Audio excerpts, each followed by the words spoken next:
Hello again, Misfits, and welcome to another 1 minute review. And my name is Anthony, of course, and we're taking a look at Wormholes.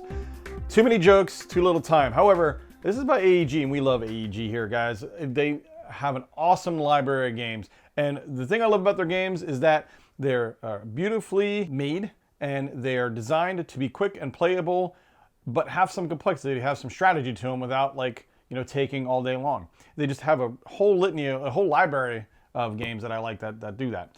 So we're talking about Wormholes today, and we actually kind of stumbled on this game. It was at Dice Tower East, and I didn't really pay too much attention to it. And Tom, I think you were on that at Dice Tower East, weren't you, Tom?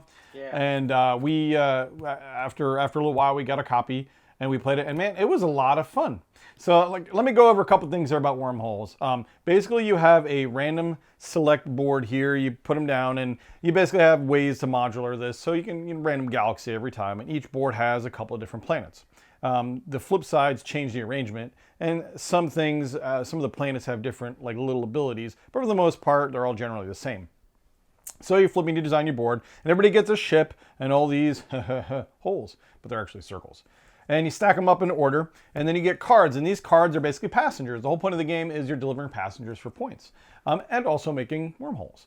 So you have 3 energy every turn, and you flip the energy over, and basically it's energy per move. So you have very limited movement, and you move along, and you could drop a wormhole at any point during your journey.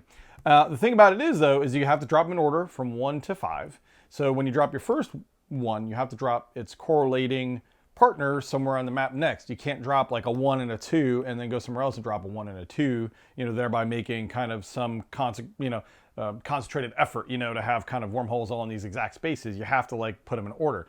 It kind of limits you on where you kind of lay things down. However, the point is you're trying to make the best route. Use these wormholes that you can put down at any time to make quick routes to other planets. Because when you put the wormholes down, they're free to use and you don't have to use energy for them. So it makes you transport quicker across the galaxy. And the point of that is you're delivering these cards.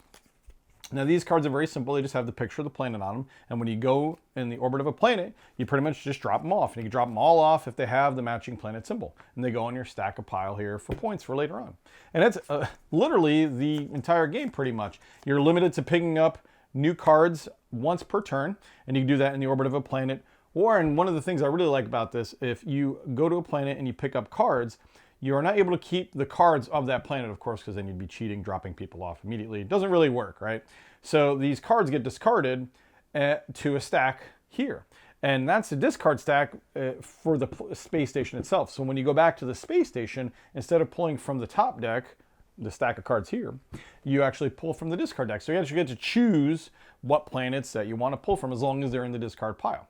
And people can also discard willingly before they draw cards back up. So it creates kind of this mechanic, and I think you utilize that real well, Tom, to pull a victory off, where we were flying around, pulling cards off the top of the stack, looking for planets that we liked and dumping the rest. And then Tom was like, oh, wait a minute. Here's 5 cards for this planet and 5 cards for this planet. So he's able to fly back, grab 4 cards for one planet, fly there through a wormhole, drop them all off, come back, get a planet nearby again to a wormhole and do it again.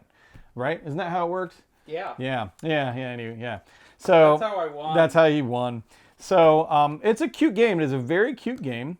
And like AG, they're very good at making these little games have a lot of strategy packed into a kind of, I don't want to say little package, but a smaller package. Like they could have went the distance and maybe added all these mechanics in for dropping and picking people up and how to create wormholes and everything. But they made it just simple and sublime, much like Guild of Merchants Explorers, another one of my favorites and everything.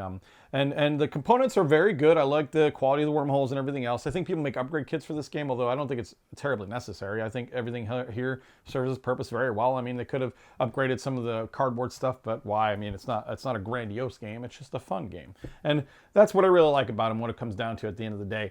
They made a solid, fun little game. It doesn't take forever to set up. Doesn't take forever to take down. You can play it in 45 minutes to an hour, have quite a bit of strategy involved with your game, and just have a great time.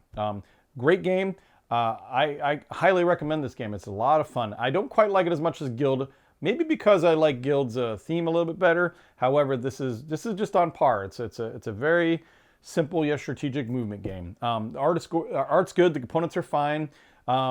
And just overall, it's just a fun little package. Another winner by AEG. Tiny Towns is another one too that's in that vein. We're just very simple, quick games. Let me give it a number here. So For this kind of game, I was thinking of giving it a 4. I might give it a 3 though. I might give it a 3. And the only reason I'd say I give it a 3 is not because I didn't like it. I did enjoy it. I think for me, the only itch that it didn't really scratch was it was almost a little too simple. Like with some of the other ones, there's a little, I feel there's a little more crunchiness with the strategy. This one was a little more simpler. It was pretty much fly around, drop a wormhole, pick up passengers. And I liked it because there was a bit of strategy to it. But also there's a lot more randomization with it because you're just pulling cards off the top of the deck to try to get the passengers you want. And then, of course, if there's a stack here, Tom figured out the strategy, you know, to go back to here and get these cards. But the problem is, as much as you randomize this board, you're always going to have the same strategy no matter what. I mean, the planet special abilities don't really amount to a whole lot. So pretty much everybody's going to do the same thing. They're going to fly out, you know, plant their wormholes in various places, maximum efficiency kind of thing. You know, get cards, and then if they see a stack of cards, they're going to fly back to the station maybe to get other cards to drop off. So, I mean, there really isn't a ton to the game, but it is a fun game. It is a fun, simple game, but it's a little too simple for my taste. Just a smidge too much. And Tom knows me. I like crunchy things, right? I like crunchy games, and this is a little light, a little too much random for. Not that I didn't enjoy it. Again, I liked it, but not enough to give it a 4. I give it a solid 3. I'd play this anytime somebody busted it out, but it wouldn't be, I would pick other kind of same vein games or whatever. So good, very good. Highly recommend it. Definitely a good game for a family. Definitely a good game if you're looking for a light kind of warm-up game, but you don't have to run out and buy it at the same time. But very good. Like I said, solid 3 in my book. How do you feel about that, Tom? What'd you feel? You felt better? I'd have given it a little higher. Give it a little higher? But, I'd like space games a lot. You like space games a lot. Yeah, I know. I love space games too, and I do like the theme of this. Like I said, maybe I'm stuck on Guild Merchant Explorers. I really thought Guild Merchant Explorers was that perfect mix of sublime and strategy because you had a lot to do on the map. This one just felt a little simpler to me. But, I mean, you can give it a 4. Tom gives it a 4. I give it a 3. So it's a very good game. Very, very well recommended. I'd pick it up. I actually wouldn't mind definitely adding it to my library. But as far, like, if I was going to go pick a game, I'd probably pick Guild before this. I also like the simultaneous play thing too. I really have a shtick with that. But guys, I hope you enjoyed this. Check this game out. We're going to do some playthroughs of this too, actually, because we did have a lot of fun with this game. And, check us out. Leave some comments, of course. Subscribe. Have a good time, guys. This is what it's all about. We're making wormholes everywhere. Okay?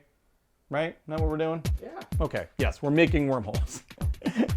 Take care, guys, and have a good time. And don't forget, of course, as always, game on.